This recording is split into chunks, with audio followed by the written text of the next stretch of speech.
Urdu point की videos देखने के लिए हमारा चैनल सब्सक्राइब कीजिए और बेल के आइकन पर क्लिक कीजिए ताकि आप हमारी तमाम आने वाली वीडियो से बाखबर रह सकें।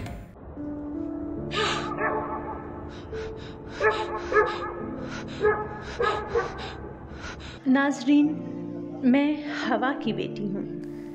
मैं कहानियाँ तलाश करती हूँ।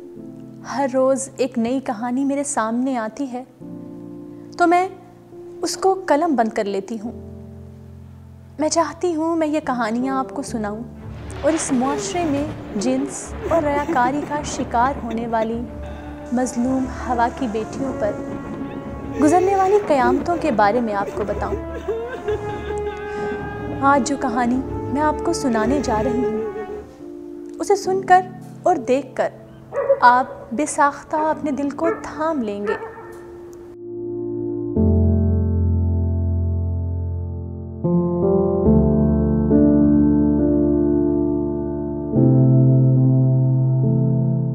मैंने उस पगली को सड़क के किनारे कई बार देखा।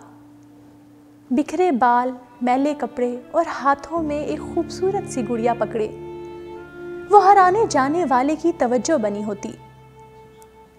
कुछ लोग उसे भिखारन समझकर चंद रुपए उसके आगे रख देते और चल पड़ते।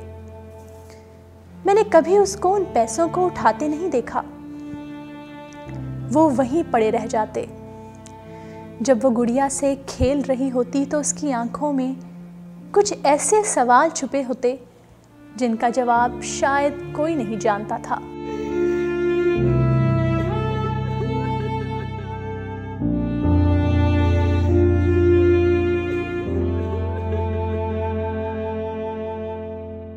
उस मासूम को ना धूप की शिद्दत का एहसास था, ना बारिश का खौफ।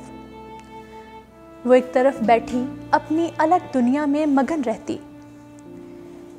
यकीनन वो किसी ऐसे घराने की लड़की थी जहां गुर्बत ने डेरे डाल रखे होंगे। उसका बाप या तो इस दुनिया से गुजर चुका था या फिर वो एक मजदूर बाप की बेटी थी जिसकी कभी दिहाड़ी लग जाती, कभी नहीं। उसकी माँ अगर इस दुनिया में थी भी तो यकीनन वो लोगों के घरों में काम काज करके मुश्किल से उसे कुछ खिला सकती होगी। शायद वो छोटी छोटी खुशियों के लिए तरसी होगी। उसे कभी माँ की ममता मिली होगी, ना बाप की शफकत। शायद यही एहसास कमतरी वजह होगा जो उसे घर से दूर यहाँ तक ले आया होगा।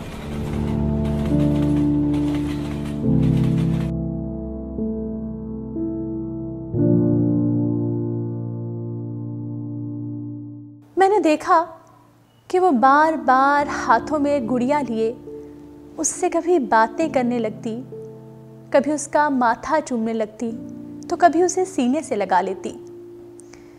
यूँ लगता था जैसे उसके ऐसा करने के पीछे कोई बहुत दर्दनाक कहानी छुपी हो।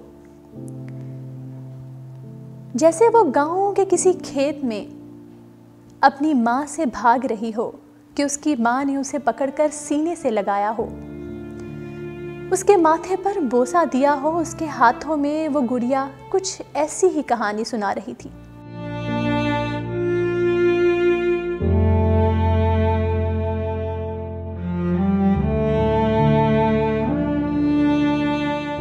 मैंने कई बार ये देखा, उसे भूख लगती तो वो पास ही किसी होटल पर जाती। उसे देखकर लोग अपने खाने की प्लेटें परे कर लेते। वो किसी कुर्सी पर बैठना चाहती तो साथ बैठे लोग बेजारी से उसको देखकर उठकर चले जाते। वो बड़ी हसरत से खाने की प्लेट को देखती, उसमें से सालन लेने की कोशिश कर लेती तो लोग उसको झिड़क देते और वो सहम कर भाग जाती। फिर अपनी जगह पर जा बैठती और हाथ में पकड़ी सूखी रोटी खाने लगती। निवाला तोड़कर अपनी गुड़िया को भी खिलाने की कोशिश करती।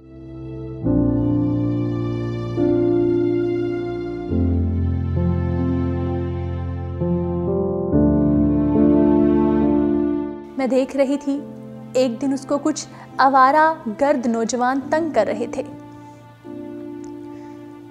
उनकी नजरों में हवस थी।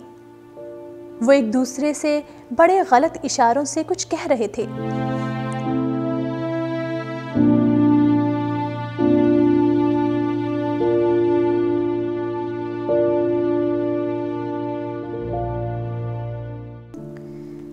मैंने देखा इस भरी सड़क पर बहुत से लोग खड़े थे, लेकिन कोई भी उन ओबाशों को नहीं रोक रहा था।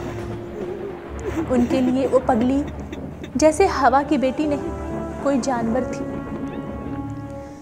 वो उन सब से बेगाना थी। उसे नहीं मालूम था उन लड़कों की नज़रों में क्या है। वो अपनी गुड़िया को देखकर बेसाख्ता हंस रही थी। उससे क्या बातें कर रही थी ये कोई नहीं जानता था।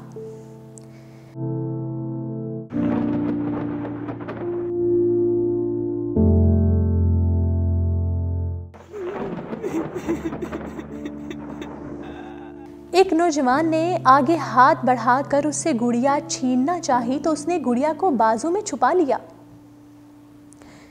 इस दौरान उसके कांधों पर पड़ी चादर सिरक गई।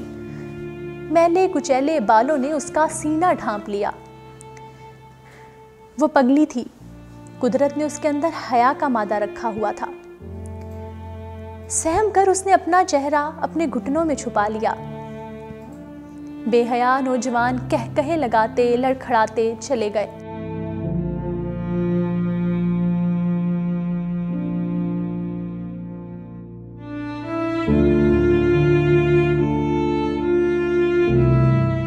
शाम का वक्त था। मैं ऑफिस से आ रही थी। देखा वो पगली रेलवे ट्रैक के साथ बनी पुल की तरफ जा रही थी। शायद यही उसका ठिकाना होगा। उस पुल के नीचे ना कोई चार दीवारी थी, ना कोई बिस्तर था। वो पुल के नीचे एक चटाई पर लेट गई। उसने अपना बाजू तकिया बनाया और उस पर गुड़िया को सुलाकर सहलाने लगी।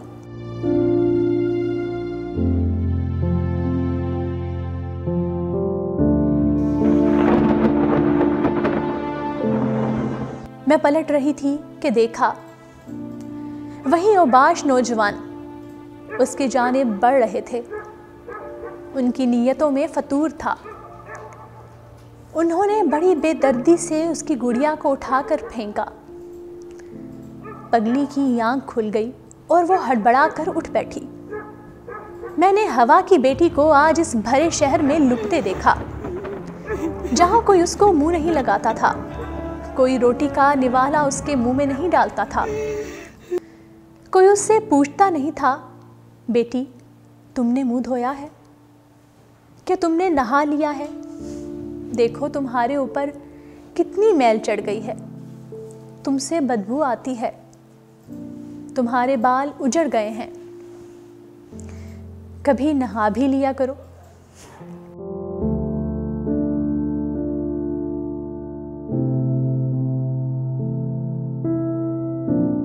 दिमाग और आंखें रखने वालों के इस मुआशरे में ऐसे हवस के पुजारी भी मौजूद हैं जो औरत को सिर्फ एक जिन्स समझते हैं। उन्हें ठंडा गोश्त खाते हुए कोई बू नहीं आती। नाजरीन, ये पगली इस मुआशरे में किसी भी किरदार में जिंदा है। आंखें खोलें और देखें, ऐसी औरतें आपकी सच्ची हमदर्दी और तवज्जो की मुतलाशी हैं।